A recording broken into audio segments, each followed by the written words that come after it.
此楼道是我家，想要过此地先交50万。这是河北王大爷对楼上住户公开收过楼费放下的狠话。对于王大爷如此嚣张的行为，楼上住户万般无奈，只能穷尽办法才能回到家中。有人借用梯子从外面窗户爬回家，有人趁王大爷不在的时候快速溜走，并纷纷抱怨道：这哪是回家，就和小偷一样了。那么王大爷为何如此嚣张？楼上居民为自己讨回公道，故事要从王大爷买房开始说起。曾经王大爷有一幢祖传下来的老宅，10几年前正好是国家大力搞基建时期，凑巧王大爷的老宅也在拆迁范围之内。尽管王大爷十分不愿意房子被拆迁，但开发商为了说服王大爷，开出了很多优惠条件，其中最关键的一条就是开发商赔偿的新房面积和老宅的面积一样。王大爷心想，面积一样还能住新房，便爽快答应了。可是让王大爷没想到的是，开发商在合同上玩了猫腻。在房屋合同上，新房面积与老宅一样，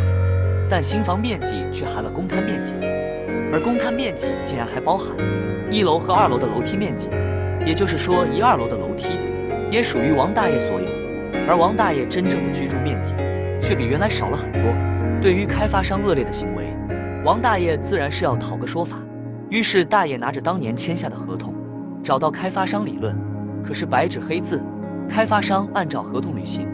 合法合规。最终王大爷与开发商周旋多年，却仍然没有解决。对于此结果，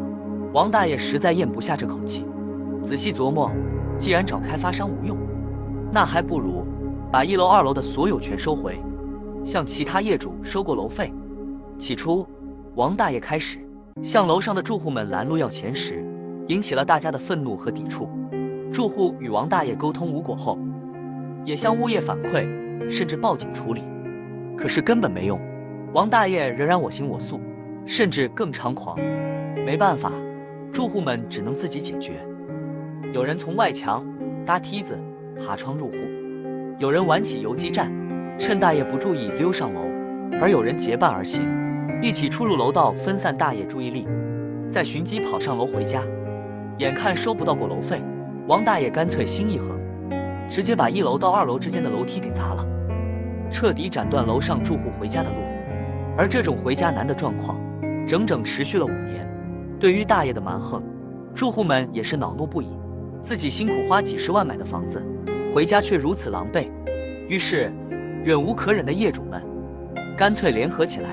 把王大爷告上法庭，希望法律能够主持公道。首先，在律师的帮助下，法院判定当年开发商给王大爷的协议不符合法律法规，也就是说王大爷可以理直气壮向开发商讨要赔偿。其次，法院要求王大爷恢复楼道建筑，让住户正常通行，不得再向住户索要钱财。可是对于这一决定，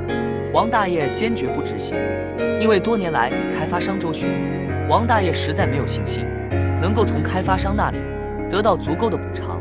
为此，一些好心住户表示愿意集资凑20万作为王大爷的补偿，可是王大爷却不理会，仍然一口价没有50万就别想从此过。无奈之下，王大爷只能由警方按照规定处理，拘留15天并罚款5000元。在监狱里，王大爷也做了深刻反省，这么多年的蛮横较劲，到头来也没得到任何赔偿，反而影响与邻居之间的关系。于是出狱后，王大爷便按照处罚规定，规规矩矩把楼道修复好，并且也不再向楼上住户收钱。固然王大爷旧房换新房，面积变小了，心有不甘，但俗话说得好，冤有头债有主，与其把愤怒发泄在别人头上，影响了邻里之间关系，不如把问题诉诸法律，让法律来解决。如此，坏人才能得到惩罚，才能真正为自己讨回公道。